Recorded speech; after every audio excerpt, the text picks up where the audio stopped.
Boa noite, irmãos. A graça e a paz do nosso Senhor Jesus é com cada um de nós, amém? Nós vamos começar falando do corpo de Cristo. E nesse texto que o pastor Cleberson acabou de ler, de mencionar, ele disse uma coisa bem interessante. Diz que ele pegou o pão e deu graças a Deus, e depois partiu o pão e disse: isto é meu corpo, que se entregue em favor de vocês. Jesus deu aos seus discípulos o pão e disse-lhes que ele representava o seu corpo, que seria partido em favor da humanidade, né? Do ser humano. Mas Jesus também lhes disse que quando eles se reunissem para participar, para partilhar o pão, lembrassem daquilo que aconteceu na cruz. E este ato de repartir o pão, de quebrar o pão, ele nos remite à cruz, nos remite àquele momento de sacrifício, de dor, de angústia de Jesus, e nos leva a ver que esse local em qual Jesus foi pendurado, foi crucificado, era o local em qual você e eu deveríamos estar. E esse fato faz com que nós nos alegremos, porque nós tivemos um substituto, e foi o corpo de Cristo que foi entregue em favor nosso. Esse texto diz, né? E lá no livro de Isaías, o profeta Isaías, falando 400 anos antes, ele diz: no entanto, era nosso sofrimento que ele estava carregando, era nossa dor que ele estava suportando, e nós pensávamos que era por causa das suas próprias culpas que Deus estava castigando, que Deus estava maltratando e ferindo.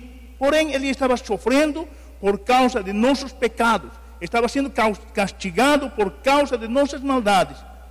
Nós somos curados pelo castigo que ele sofreu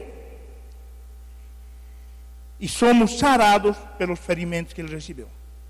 Quando nós partimos o pão, quando nós entendemos que Cristo é o pão que foi partido, justamente nós entendemos e temos que entender que foram minhas culpas, minhas maldades, minha traição, meu pecado que feriu a ele.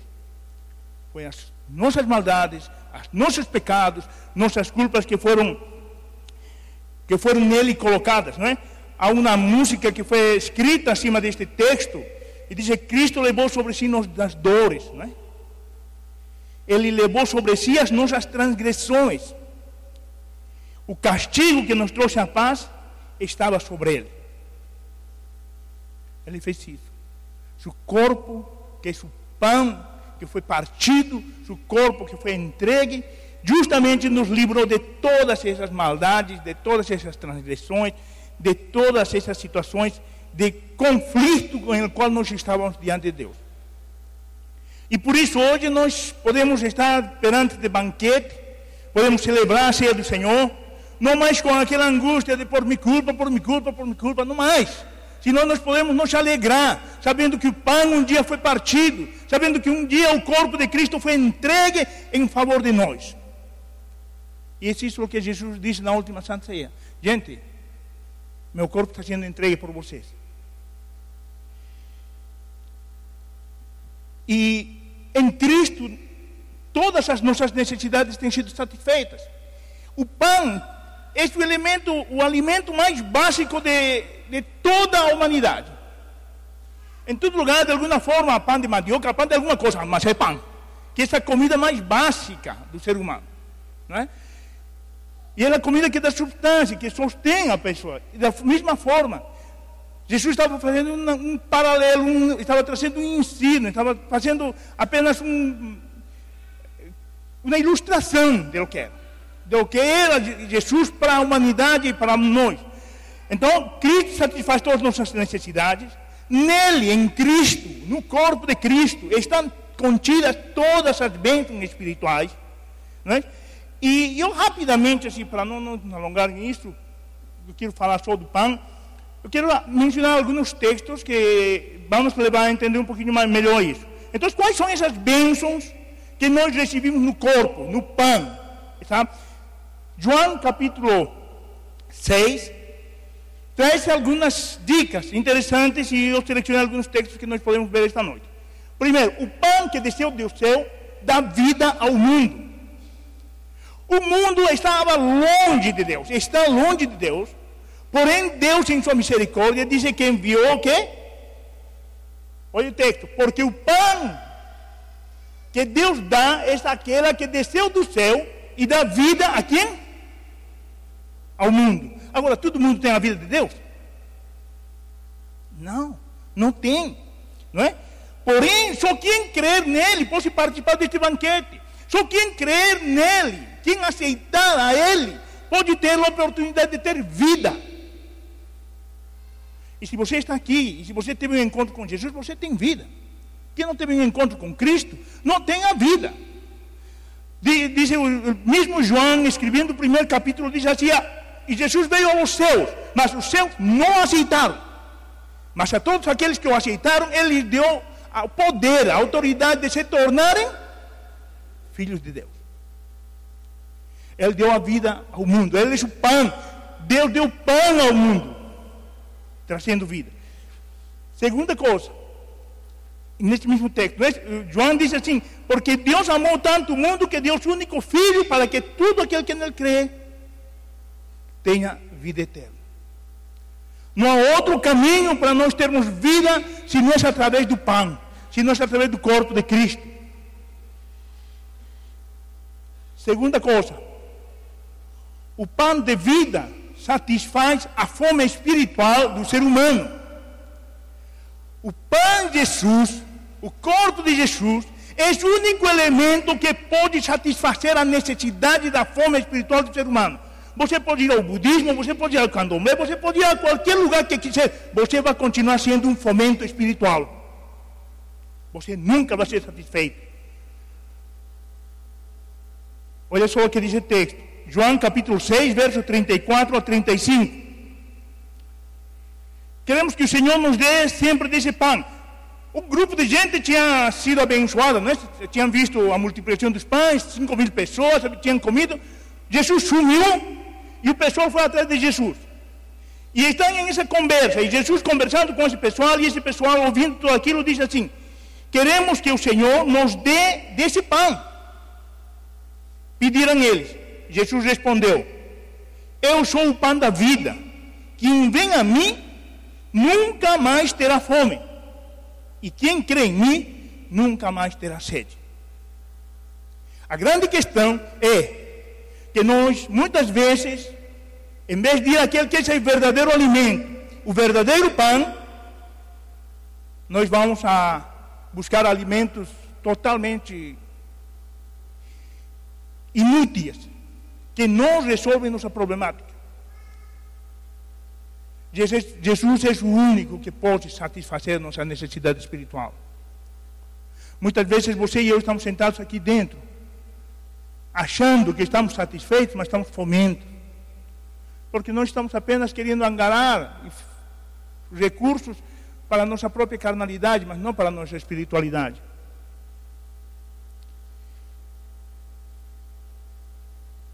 Terceiro ponto aqui. O pão que dá vida, oferece vida eterna e comunhão constante com Cristo. Olha só o que diz aí esse texto. Primeiro, os alimentos verdadeiros que nos mantém unidos a Ele. Olha esse texto. Pois a minha carne essa comida verdadeira, e meu sangue essa bebida verdadeira. Quem come minha carne e bebe meu sangue, vive em mim e eu vivo nele. Não há como nós mantermos um relacionamento com Cristo sem ter nos alimentado do corpo de Cristo, sem fazer parte disso. Gente, nós... De repente, quando Jesus estava colocando isso e o grupo de pessoas que estavam rodeando, de repente eles ficaram apavorados, porque os judeus primeiro que eram canibais, eles selecionavam as carnes, e tudo isso, de repente Jesus disse assim, vocês vão ter que comer minha carne e meu sangue. E eles de repente não entenderam nada do que Jesus estava falando de fato. Mas ele estava falando em um sentido espiritual, de deixar que a verdade, os princípios de Deus, o Espírito de Deus, tomasse lugar na vida deles e eles fossem saciados por essa presença de Deus. Mas eles não entenderam isso, e tanto que o abandonaram. 5.000 pessoas foram embora no mesmo momento.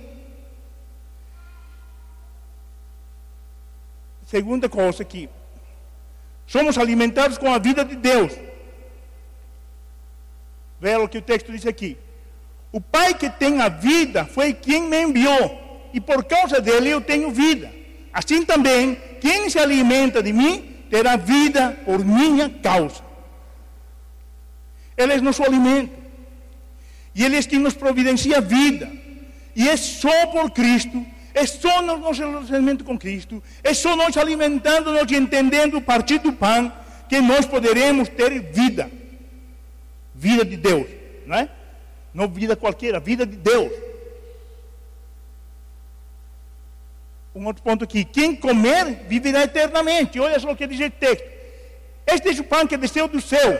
Não é como um pão que os antepassados de vocês comeram, e mesmo assim morreram. Quem come deste pão, viverá para sempre. Esse último texto, Jesus nos assegura que Ele é o pão da vida, e quem comer dele, não tem como não viver eternamente, gente.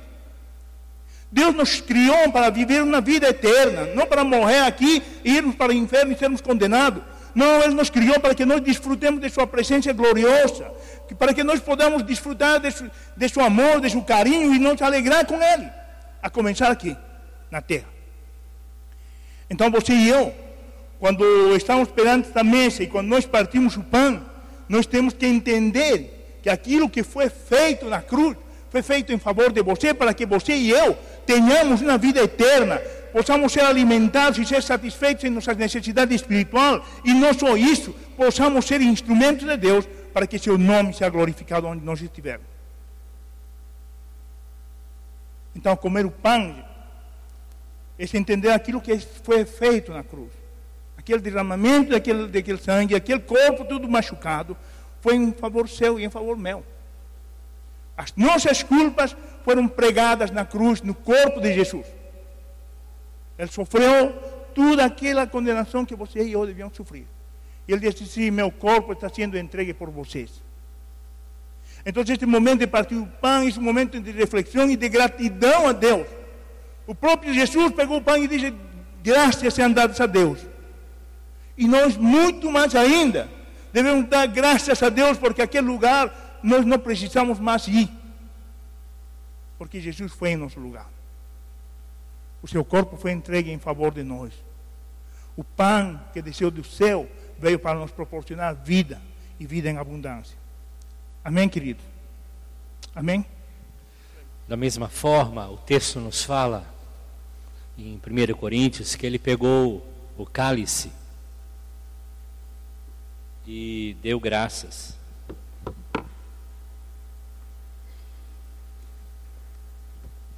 E de fato, como o corpo nos deu vida e nos possibilita sermos alimentados e saciados e nos chegarmos mais perto do Pai, assim também o sangue. É o sangue da nova aliança. Nova porque existia uma velha instituída por Deus há muitos anos, por muitos anos, que dizia que os homens deveriam sacrificar animais. Era apenas uma sombra, que não dava cor, não dava forma, não mostrava de fato a realidade daquilo que viria, Cristo, o sangue de Cristo. Então a velha aliança era imperfeita, porque toda vez que eu e você pecássemos, nós tínhamos que matar um animal, levar um animal e sacrificar esse animal. Então a velha aliança era condicional, era temporal, era limitada, tinha prazo de validade. Toda vez que eu pecasse, tinha que matar um animal. E o animal na condição que Jesus, que Deus tinha estipulado. E assim foi por muitos anos. Mas aquele animal era imperfeito. Mas aquele animal era assim, apenas um símbolo, uma tentativa de Deus ensinar que haveria um tempo de uma nova aliança, em que o Filho, seu próprio Filho, viria e morreria sem pecado no nosso lugar. Então esse sangue perfeito, eterno, seria a nova aliança. Uma vez, a Bíblia diz, apenas uma vez era necessário, por toda a humanidade, por todo o tempo, em qualquer tempo, em qualquer tipo de pecado. Porque na velha aliança havia limitações, havia tipos de animais para tipo de pecado. Mas na nova aliança não. Todo pecado, todos, dos menores que nós achamos, dos maiores que nós achamos, todos eram perdoados pelo sangue de Jesus. Então, é a nova aliança. E essa nova aliança perfeita, que diz lá que na Santa Ceia nós devemos sempre lembrar, ela nos fala de muitas bênçãos também, como o corpo. E a primeira delas é que ela tem poder para purificar todos os nossos pecados. 1 João 7 diz isso. Se estamos na luz, tendo revelação desses elementos, desse sangue, desse símbolo, isso é luz, estamos na luz, estamos vivendo em comunhão. O sangue do Senhor Jesus nos purifica de todo pecado. O sangue opera verdadeiramente purificação do maior ao menor pecado, daqueles que nós achamos impossível de serem perdoados, daqueles que nós não consideramos nem pecado, mas para que Deus é pecado da mesma forma. Esse sangue de Jesus nos purifica de todo pecado. Isaías 1:18 fala sobre isso. Deus falando assim: venham aqui, vamos conversar um pouco. Sabe que o pecado de vocês deixa a coisa manchada, mas eu vou fazer algo, vou lavar vocês. Vocês vão ficar brancos como a neve, brancos como a lã. Então, quando o sangue de Jesus vem sobre a nossa vida e nós recebemos isso na nossa vida, nós somos purificados. Lá no Velho Testamento existia a Arca do Concerto, né? Lá existiam alguns elementos, e uma vez por ano o sacerdote entrava e jogava sangue de um cordeiro em cima dessa tampa chamada propiciação. E lá dentro existiam as tábuas da lei. E quando Deus olhava nas tábuas da lei e olhava no coração do povo, ele dizia: o povo pecou, o povo merece o castigo, o povo está desobediente, o povo precisa ser punido, eles quebraram a regra, está escrito aqui na lei. Mas uma vez por ano o sacerdote jogava sangue ali, e então aquele sangue cobria as tábuas da lei. Deus olhava a lei e dizia assim: agora, simbolicamente, agora eu não consigo mais enxergar a lei, eu enxergo um sangue que obstrui minha visão. Agora eu não enxergo mais a lei, eu sei que eles erraram, mas agora eu enxergo um sangue que foi derramado por cada uma das desobediências do povo. E assim também hoje existe um sangue, o sangue de Jesus sobre as nossas vidas, e todas as vezes que Deus olha para nós, Ele está olhando o sangue de Jesus. Ele olha para o meu pecado, Ele olha para a minha transgressão, e agora, mas vê o sangue sobre ela. E Ele diz assim: está perdoado. Alguém pagou por ele. A dívida está quitada. Alguém morreu pelo pecado, porque Paulo diz na palavra: o salário do pecado é a morte. O que deveríamos pagar pelo nosso pecado era a nossa própria morte. Mas agora Cristo morreu por nós. nós não precisamos mais morrer para a eternidade. Deus olha para nós e vê o sangue de Jesus sobre nós. Por isso, somos perdoados. O sangue de Jesus nos purifica de todo pecado. O sangue nos lava, nos branqueia. Em Apocalipse 7,14 diz que as nossas vestes foram lavadas, branqueadas pelo sangue do Cordeiro. Nós chegaremos diante de Deus limpos, lavados, não pelos nossos méritos, esforços, tentativas, não pela nossa religião, não pelo nosso sacrifício.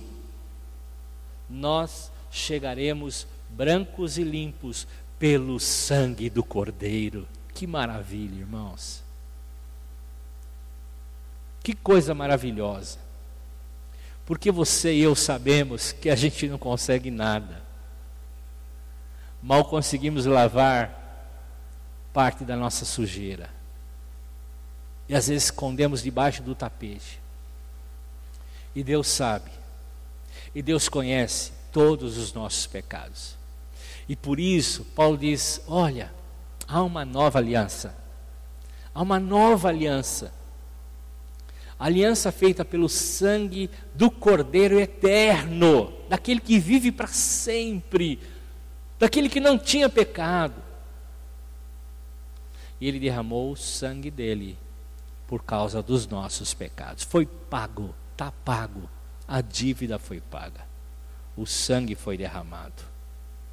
E nós nos chegamos agora à presença de Deus, limpos, totalmente limpos, pelo sangue de Jesus. O valor foi alto, não foi banal, barato, não foi um 99, foi muito caro.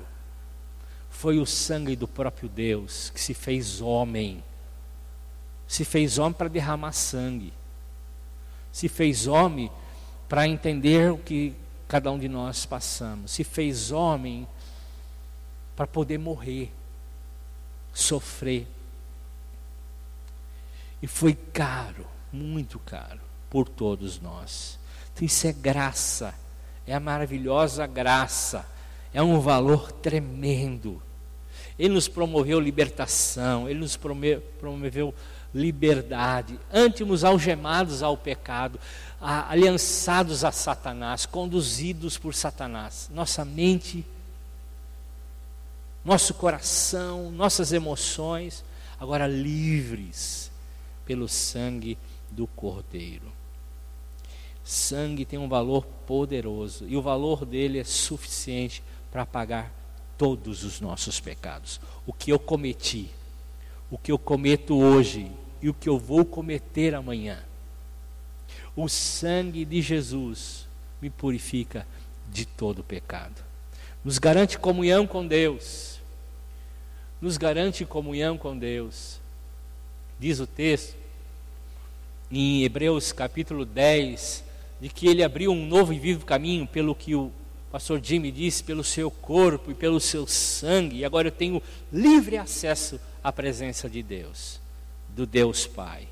Então eu posso ter um coração, uma liberdade total para me achegar a Deus. Sangue é a segurança da vitória contra o meu adversário.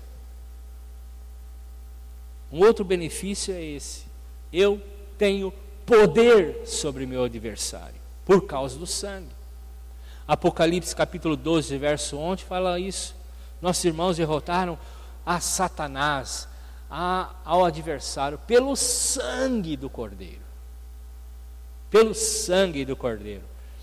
Então, eu não saio de manhã pela minha própria força, dizendo, hoje eu acordei corajoso, hoje eu acordei macho, hoje pode vir o diabo que eu vou pegar ele. Eu não acordo assim, e ninguém acorda assim. E ai de nós se acordarmos assim.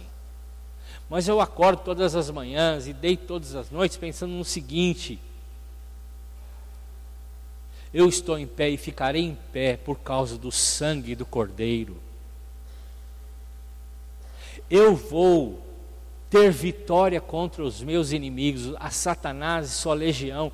Eu vou ter vitória apenas e suficiente pelo sangue do Cordeiro. Porque toda vez que eu me pensar assim, eu estou bom hoje, eu acordei com o pé direito, hoje eu estou santo, fiz até oração, li a Bíblia, eu estou preparado. Você está morto. É isso.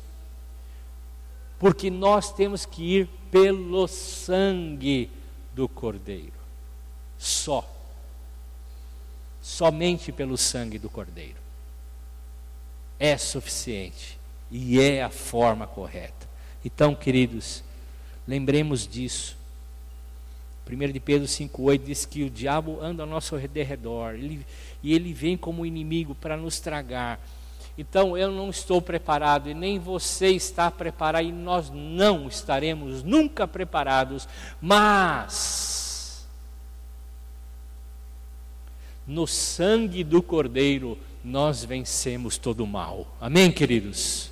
Vire para o seu irmão e diga: no sangue de Jesus você vence todo o mal. O mal dessa semana. O sangue garante a nossa vitória sobre os inimigos, irmãos. Poderoso sangue de Jesus. Poderoso sangue de Jesus. Lembra-se, quem livrou Israel, os primogênitos de Israel, da morte lá no Egito? O sangue que foi passado nos umbrais de um cordeiro. Quem nos livra da morte, ou nos livra da morte eterna, ou da ação do diabo, é o sangue do Cordeiro. Não tem outro. E o sangue nos ajuda a vencer os vícios, os costumes, comportamento indevido, enfim, é o sangue. 1 de Pedro 1, 18 e 19 fala sobre isso. Somos libertos pelo precioso sangue do Cordeiro.